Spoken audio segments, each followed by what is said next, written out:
Salut et bienvenue à jouer le jeu avec Steve. Vilain, le prochain niveau, épisode 21. Survivre à l'enfer. Et là, alors dans cet épisode, on va regarder les différents stages du vilain. On va regarder les cartes de son kit qui vont essayer de détruire nos héros.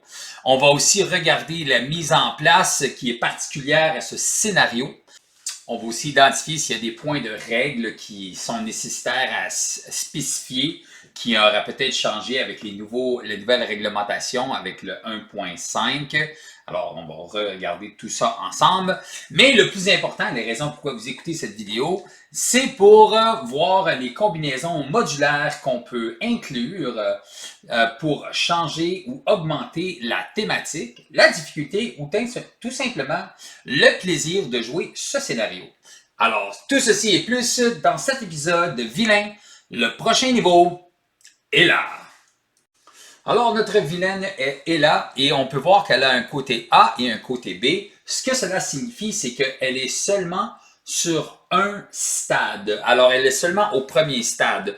Et pourquoi c'est important, c'est que dans les nouvelles règles, ça spécifie pour comme des cartes comme rassembler son courage, ça dit qu'on donne des états tenaces égales au stade du vilain. OK? Jusqu'à un maximum de 3. Alors ici, pour ces raisons logistiques-là, le stade, c'est le stade 1. OK? Peu importe si tu le joues en standard ou en expert. OK, au niveau standard, vous allez utiliser avec Ela A1 et en expert, vous allez utiliser Ela B1. Alors, au niveau A1, Ela est une Asgard et une mystique. Elle a 8 points de vie par joueur. Elle a une manigance de 1 avec un astérix, une attaque de 1 avec un astérix. Et ses points de vie aussi ont un astérix. Et ça veut dire, c'est quoi l'astérix? L'astérix, ça dit que Ela gagne plus 1 de manigance, plus 1 d'attaque et plus 2 points de vie par héros pour chaque manigance annexe dans la pile de victoire. Elle a aussi un texte qui dit quand Ela est vaincue, si Odin n'est pas attaché à la manigance principale, vous gagnez la partie. Alors, si jamais vous la tapez suffisamment fort et vous la battez, elle va aller sur son côté blessé. Alors, elle va avoir une attaque de 0, manigance de 0 et infini point de vie. Ça veut dire qu'elle ne peut pas être vaincue. Elle a aussi une réponse forcée après qu'une manigance annexe a été déjouée. On va retourner et là sur la face mystique. Alors, on voit un peu ici le scénario. On se souvient qu'on a vu le collectionneur dans le s'échapper du musée. Ouais, c'est ça, s'échapper du musée, où ce qui avait infini point de vie, mais lui, il revenait à la fin de la phase du méchant. Alors ça ici, elle, c'est vraiment quand tu déjoues. Alors on voit un peu de similarité, mais on voit aussi comment c'est différent. On va y aller au niveau expert maintenant, quand elle est au niveau expert. Et là, elle a 2 de manigance avec un astérix, 2 d'attaque avec l'astérix, 9 points de vie par joueur, puis un astérix. Elle est aussi une mystique et Asgard. Et elle gagne plus 1 de manigance, plus 1 d'attaque et plus 3 points de vie par joueur pour chaque manigance annexe dans la pile de victoire. Et si jamais vous l'éliminez, elle a quand même à l'attaque de base de 1, un contre de 1. Elle ne peut pas être jouée et la même réponse forcée. Après qu'une manigance annexe, elle est déjouée, on va remettre Ela sur son côté mystique. La manigance principale s'appelle le Tourment d'Odin. Au stade 1, il a une mise en place qui dit d'attacher Odin à la manigance principale face captif visible. On va révéler Nipahélire et Garm. On va mettre de côté Jalert-Bru, Scourge, Forteresse de Nastron et Nidhogg hors de jeu et on va mélanger le deck rencontre. Sur le côté 1B, on voit que la manigance commence à 1 par joueur. Elle augmente de 1 par joueur et elle a 18 par joueur de capacité maximale. Alors ça, là, un cap de 18, c'est extrêmement élevé. OK? Il y a aussi une interruption forcée quand Ela est censée être vaincue. Si Odin est attaché à cette manigance, défaussez chaque attachement d'Ela et retournez-la sur la face blessée à la place. Si ce stade est achevé, les joueurs perdent la partie. Alors, sur la manigance principale, on retrouve Odin. Odin, c'est un allié captif qui a le trait Asgard et captif. Il a un coup de 0, 6 points de vie, 3 d'attaque, 2 de contre. Tant qu'Odin n'est pas attaché à la manigance principale, il gagne. Le premier joueur gagne le contrôle d'Odin.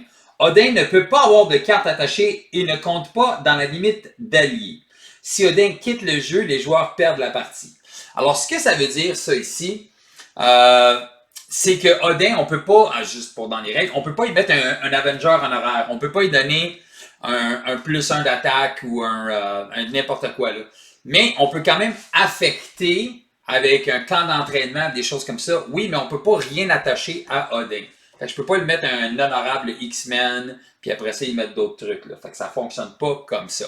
Mais ça veut aussi dire qu'il n'y a aucune carte de méchant qui peut l'affecter. Fait qu'on s'entend dans ce scénario-là, dans le set standard d'habitude, il y en a un que tu peux contrôler un allié. Mais ça ne fonctionne pas. Le Beguiled là, du modulaire d'Enchantress, elle ne peut pas enchanter Odin et ces choses-là. Fait que là, c'est vraiment important comme ceci. Et si jamais Odin s'en va, on a perdu la game. Fait que ça, il faut faire attention aussi. On ne peut pas s'en servir comme bloqueur. Alors, on commence dans le premier niveau de l'enfer, les portes de l'enfer. On a Nipaheliir, qui est la manigance annexe, et Garm, qui est le gardien. Alors, Garm, on va commencer avec lui, qui est une créature élite, avec 4 points de vie par joueur, une de manigance, 2 d'attaque, qui a ténacité. Et Garm engage le premier joueur. On dit aussi que la manigance ne peut pas être retirée de Nipaheliir. Alors, on doit éliminer lui. Nipaheliir, c'est une manigance annexe avec entrave 1, victoire 2. Elle commence à 2 par joueur, plus 1 par joueur additionnel. Alors, aussi avec un icône d'accélération. Et une fois déjoué, OK, alors une fois que tu as éliminé le gardien, tu peux creuser plus loin dans les enfers. Alors, une fois déjoué, le premier joueur va révéler Jalerdru et Scourge et on va les mettre en jeu. On va ensuite attitrer une carte rencontre face cachée à chaque autre joueur. Ensuite, on creuse et on va voir, une fois qu'on a passé celle-là, on va voir notre ami Scourge. Scourge et Jalerdru. Alors, Scourge est un Asgard, un élite qui a 5 points de vie par joueur, une manigance de 1, une attaque à 3 avec une astérix. L'astérix dit que des attaques de Scourge gagnent perçant. Il a ténacité, victoire 3. Scourge engage le premier joueur. OK, et ça dit aussi, ici, on peut voir là, les victoires 3, je vais le mentionner tout de suite. On a vu victoire 2, victoire 3, ça n'a aucun rapport, ça ne donne pas de points additionnels, ça ne te fait pas avancer plus loin dans la campagne. Les points de victoire, ça n'a pas rapport dans cette campagne. Ensuite, ça dit que la menace ne peut pas être retirée de Jalerdru. Jalerdru, c'est une manigance annexe qui commence avec 3, un icône d'amplification, et elle a entrave 1, victoire 3. Une fois déjoué, le premier joueur va révéler le château de Narstrom et le Nidhogg. On va les mettre en jeu engagé avec le premier joueur et on va infliger à chaque autre joueur une carte rencontre face cachée. Et finalement, on va avoir nos deux derniers petits amis ici, qui s'appelle la forteresse de Nordstrom et le Nidhogg, qui est une créature élite, Nidhogg, avec 6 points de vie par joueur, 1 de manigance, 4 d'attaque, qui a ténacité et victoire 4. Encore une fois, il va engager le premier joueur. L'Astérix dit que les attaques gagnent déferlement et la même chose, la menace ne peut pas être retirée de la forteresse de Nastrom. On a la forteresse de Nastrom qui dit qu'il commence à 4 par joueur avec un entrave 1, victoire 4 et aussi un icône d'aléa. Et il a aussi le texte, une fois déjoué, le premier joueur détache Odin de la manigance principale et en prend le contrôle. Attribuer une carte rencontre face cachée à chaque joueur. Alors, on a remarqué, celle-là, c'est chaque autre joueur. Alors ici, on s'entend que le dernier, vu qu'on s'en va dans la forteresse finale, ça va avoir affecté. Là aussi, ce qui est important de savoir, c'est que Une fois que tu as déjoué une manigance annexe, Ella va augmenter ses points de vie et son attaque de base. Fait qu'une fois que tu as vaincu Nipaelir, elle devient un 2-2 de base et elle tombe à 10 points de vie. Quand tu es rendu à Djelerbu, c'est une 3-3 avec 12 points de vie par joueur. Et finalement, au stade de la forteresse de Nostrum, une fois que tu l'as déjoué, elle devient 4-4 et elle a maintenant 14 points de vie par joueur. Alors ça ici, c'est pour ça que une des stratégies que je vais vous dire, c'est correct de battre Ella, mais faites attention de ne pas la battre trop souvent parce que quand tu vas revenir, il va falloir que tu recommences tout ton dégât. Fait que pour moi, c'est du dommage gaspillé, mais on va parler un peu plus de stratégie dans pas long. Une chose qui est importante à mentionner, et j'ai vu quelques personnes faire l'erreur, c'est seulement les manigances annexes qui vont affecter la puissance et les points de vie de Ella et non les créatures. Alors les sbires élites, même s'ils vont dans la pile de victoire, c'est seulement les manigances annexes qui vont jouer avec ça. Sinon, ça ferait assez intense comme scénario. Alors, Ella nous vient équipée avec quelques attachements. Alors, elle a son épée de la nuit, qui dit ici que c'est une arme, et une fois révélée, on va attacher cette carte à Ella. Ça lui donne aussi +1 d'attaque, et les attaques d'Ella gagnent perçant. En effet, boost, ça dit d'attacher l'épée de la nuit à Ella. Ensuite, on a la couronne d'Ella. Alors, la couronne d'Ella, encore une fois, c'est un attachement objet.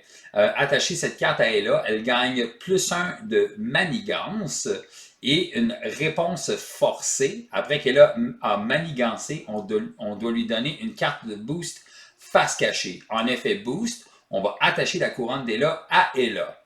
Et finalement, la cape d'Ella, et celle-là c'est la pire, attacher cette carte à Ella, Ella gagne robuste, encore une fois un attachement armure. En effet boost, on attache la cape d'Ella à Ella. Alors on peut voir ici là qu'il y a sûrement des cartes qu'on pourrait inclure dans nos decks pour être capable d'éviter ça. Ella nous vient avec 2 copies de 3 traîtrises, donc elle a 6 autres cartes dans son deck. Le premier, c'est le domaine d'Ella, et ça le dit ici, une fois révélé, on va placer une menace sur la manigance principale. On va placer une menace supplémentaire sur la manigance principale pour chaque manigance annexe dans la pile de victoire. En effet boost, si un allié est vaincu par les dégâts de cette attaque, placez 2 menaces sur la manigance principale. Cette carte elle a l'air pas mal inoffensive, mais je peux vous garantir que elle peut vous surprendre. Ensuite, on a le désert glacé de Niflheim, qui est une traîtrise. Il y en a 2 copies. Une fois révélé, on va subir un dégât indirect et on va subir un dégât indirect supplémentaire pour chaque manigance annexe dans la pile de victoire. Et en effet boost, cette carte gagne un nombre d'icônes de boost égal au nombre de manigances annexes dans la pile de victoire. Et finalement, l'arène de Hell, une rencontre traîtrise qui a 2 copies. Une fois révélée en alter ego, Ella va manigance et elle va placer une menace sur chaque manigance annexe. Une fois révélée en mode héros, Ella vous attaque et placez une menace sur chaque manigance annexe. Il n'y a aucun doute dans ma tête que ce scénario-là est ultra le fun. C'est un scénario qui est très représentatif. On a eu une belle expérience dans la Convoitise Galactus avec s'échapper le musée avec un principe qui est similaire. Mais je trouve qu'avec Ella, ils ont vraiment allé capturer le fait qu'on s'en va essayer d'aller sauver Odin. Moi, mon gros bémol avec Ella, c'est que je trouve qu'il manque de cartes qui représente Ella comme méchant. On a vu à part ces 3 attachements puis ces 3 cartes de traîtrise, il y a seulement 6 cartes qui représentent Ella. Et je trouve que c'est peut-être un manquement de la part de FFG, et ça, c'est une opinion personnelle. Et vous pouvez me dire ce que vous pensez là, dans les commentaires de la vidéo quand vous allez la regarder. Si vous êtes d'accord avec moi que si on prend par exemple Formule Mutagène, où tu as seulement un set modulaire à inclure, et que le vilain, il y a comme une trentaine de cartes qui sont signatures à lui, comme Kang.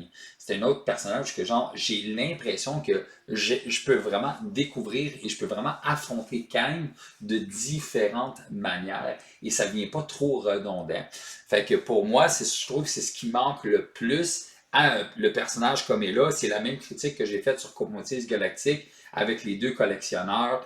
Pourquoi? Parce que je trouve qu'on n'a pas assez l'impression de frapper le méchant. On voit juste une couple de fois ces cartes signatures. Alors moi, personnellement, je trouve que les Légions de Hell seraient pu facilement être inclus dans son kit à elle au lieu que ce soit un set modulaire. On s'entend que, tu sais, on lui donne des gardes. Je trouve que c'est vraiment le fun. Des gardes qui sont morts vivants. OK? Puis quand ils rentrent en jeu, on met une menace ou bien on se prend un dégât. On a les guerriers qui sont décédés, qui vont défausser des cartes de notre deck jusqu'à temps qu'on se révèle un allié. Sauf que ça aussi, je trouve que c'est le fun. Les légions de Hell, encore une fois, je trouve que c'est super thématique, là. Mais je trouve que ça aurait pu être dans son kit à elle. Ça aurait été quand même... puis aucune place pour les vivants. Alors celle-là aussi, c'est vraiment monstrueux, cette carte-là, dans le kit. Mais je trouve que ces cartes-là, facilement, elle aurait dû rester inclus dans son kit à elle. Fait que laissez-moi savoir ce que vous en pensez dans les commentaires de cette vidéo. Est-ce que vous êtes d'accord avec moi ou est-ce que vous n'êtes pas d'accord? Ou est-ce que vous aimez que Ella a besoin de 2 modulaires pour être complète? Ou est-ce que vous auriez préféré un plus grand réseau de cartes de personnages pour la rendre plus intéressante? Bon, avant de parler stratégie, on va maintenant parler des sets modulaires qu'on peut inclure pour rendre ce scénario des plus thématiques. Et le premier que je vous suggère fortement, c'est le cauchemar personnel. Pourquoi? À cause d'une carte, la paradis des fous. La thématique du cauchemar personnel, je trouve que ça reflète très, très, très bien ce que tu peux rencontrer en enfer. Mais la paradis des fous ici, en plus, ça va exactement dans son jeu à elle, qui est Victoire 1. Alors, on le met dans le display de Victoire. Alors, pour moi, ici, là, fait que ça lui donne une manigance annexe de plus pour la rendre encore plus forte. En plus, un plus 2 taille de main, une accélération, une icône de crise et une carte d'aléa.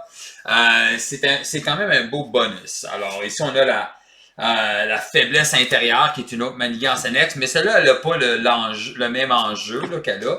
On a les doublons maléfiques qui sont quand même cool, là, puis qui a des beaux effets. En plus, les plus grandes peurs et la panique, c'est quoi les peurs les plus profondes, puis après ça, c'est quoi l'autre, là, c'est... je pense la panique... panique induite, ça me semble, c'est ça, là. Fait que tu peux pas faire les habiletés sur ton texte. Fait que moi, je trouve que ce set modulaire-là, thématiquement, c'est le meilleur à inclure. Alors, si tu veux l'inclure avec les légions de Hell, je trouve que ça fait vraiment un bon compliment.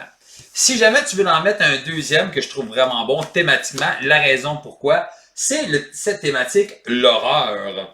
Pourquoi? Ben, tu es dans les enfers et tu sais jamais les genres de créatures que tu peux te rencontrer. Alors, tu as les loups-garous, tu as le kraken. En passant, il y a une règle sur le kraken que si jamais le kraken, parce que le kraken, quand il attaque tout le monde. Fait qu'il fait un dommage à tout le monde comme une réponse forcée.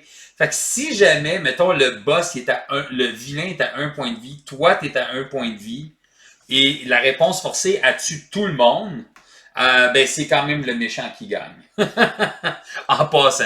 Des vampires, le cultisme, puis en tout cas, les restes des choses, là.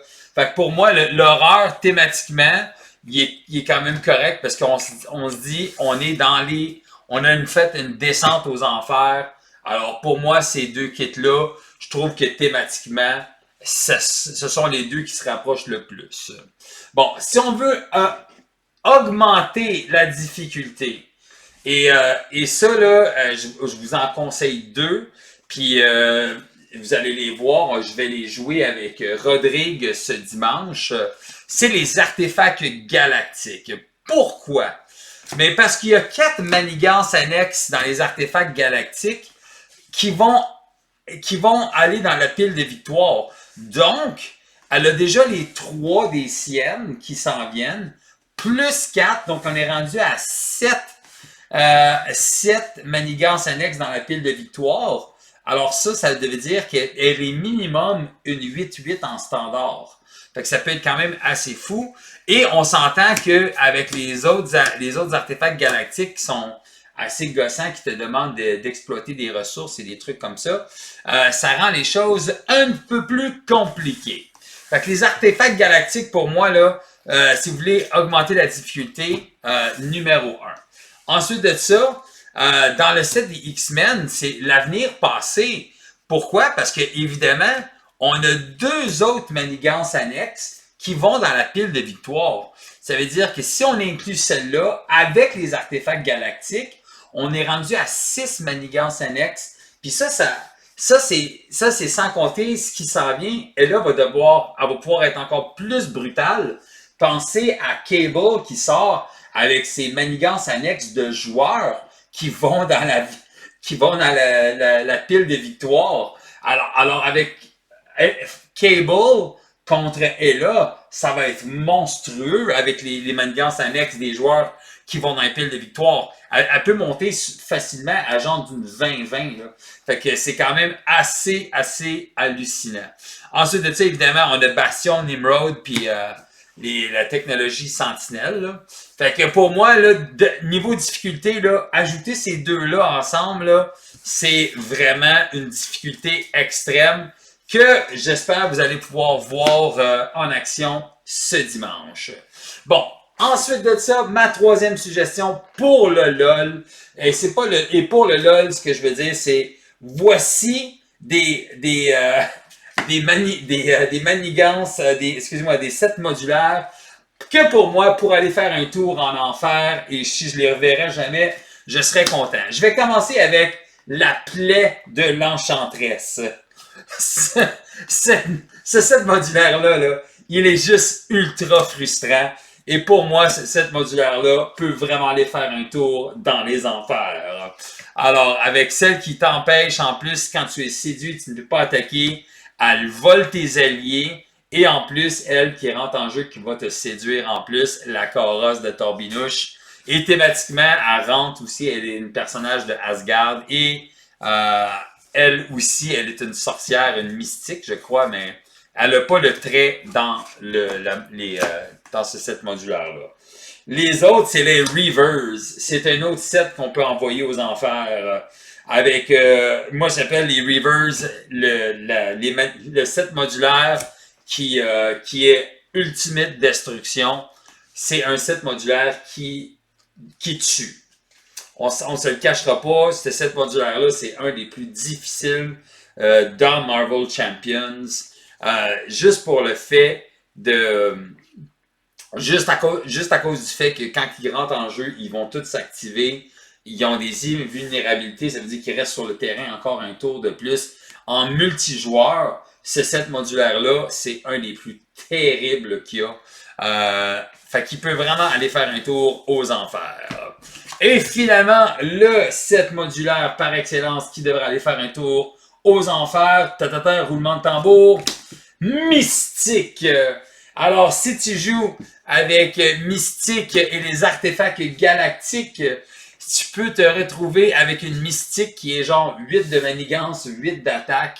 C'est juste ultra fou avec Ella, parce qu'elle copie les statistiques du méchant. Donc, ça peut devenir ultra brutal avec Mystique et les façons qu'elle a en plus de gagner.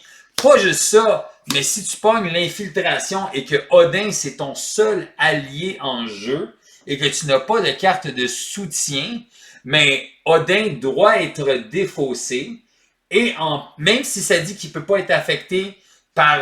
comment que ça dit? Ça dit Odin ne peut pas avoir des cartes attachées sur lui, mais les effets comme ça de défausser des alliés, mais ça va fonctionner pareil.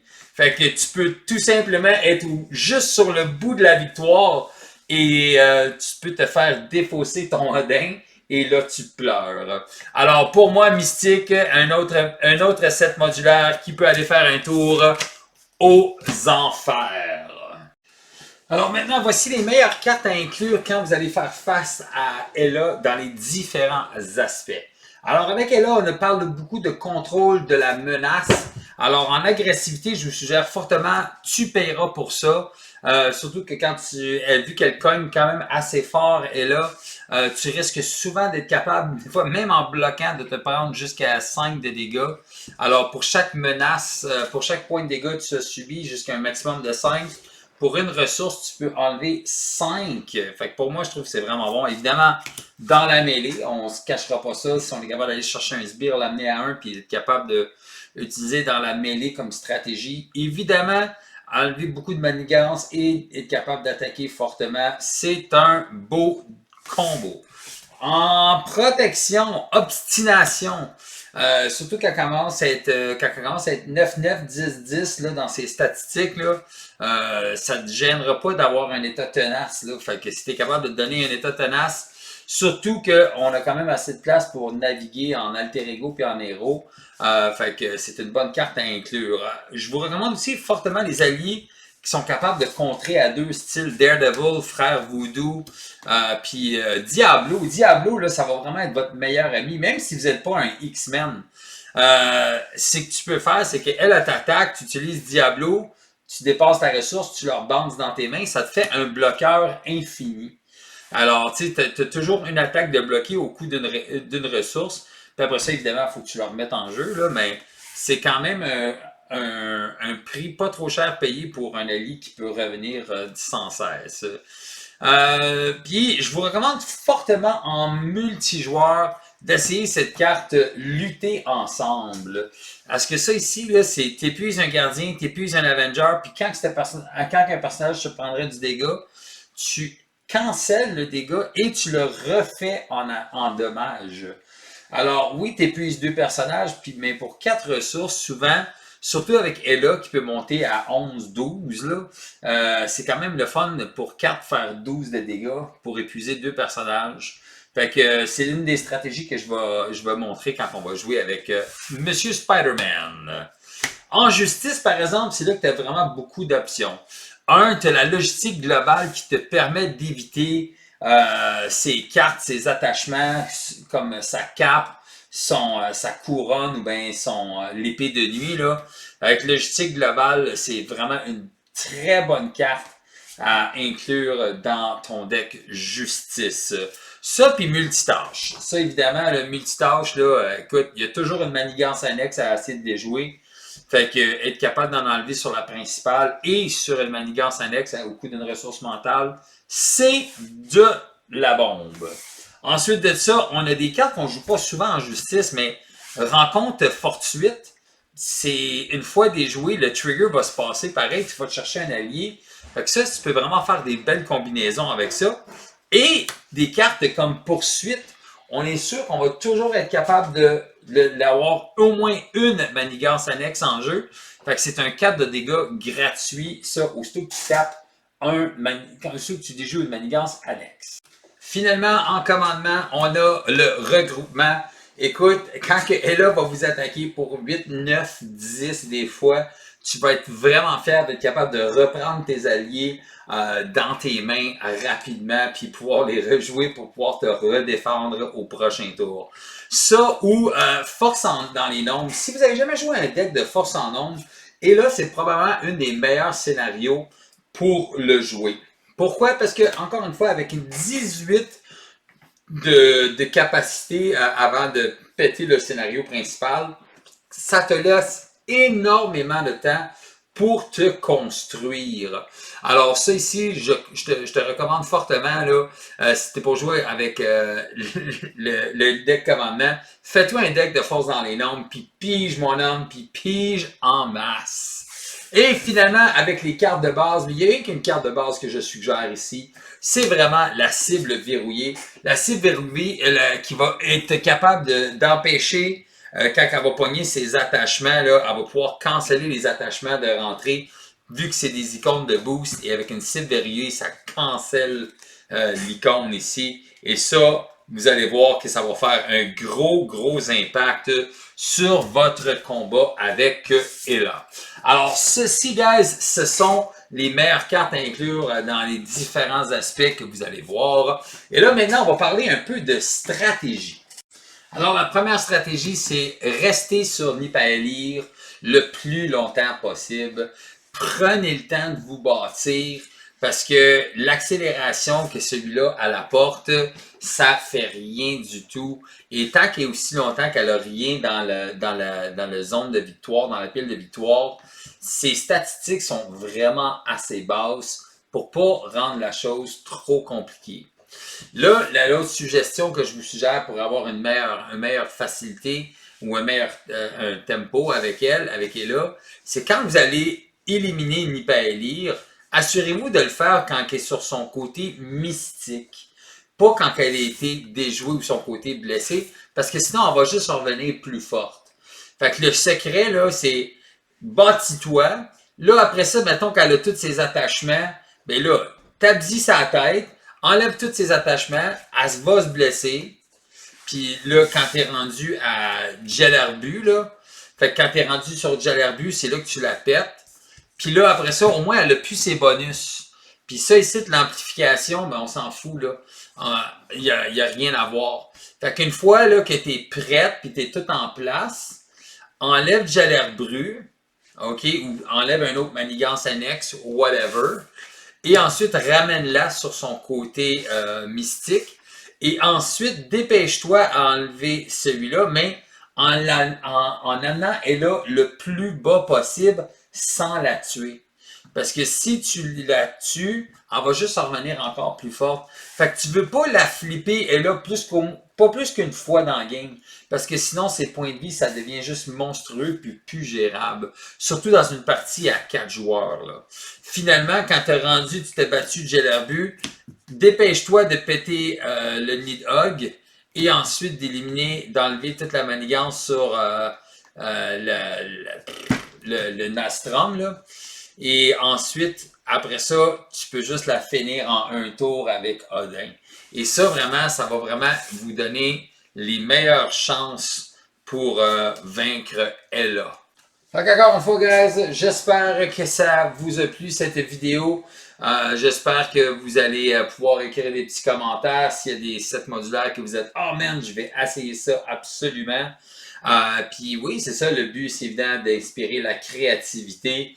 Pas juste sur le côté des decks qu'on peut construire, mais aussi les vilains qu'on peut jouer. Alors, cette série, ça sert à ça. Alors, guys, si vous n'êtes pas abonné à la chaîne, qu'est-ce que vous attendez? Et ensuite, on se retrouve bientôt pour un autre épisode. Alors, sur ça, je vous dis, guys, continuez de jouer à Marvel Champions et simplement vous amuser et de tout simplement jouer le jeu. Ciao, bye!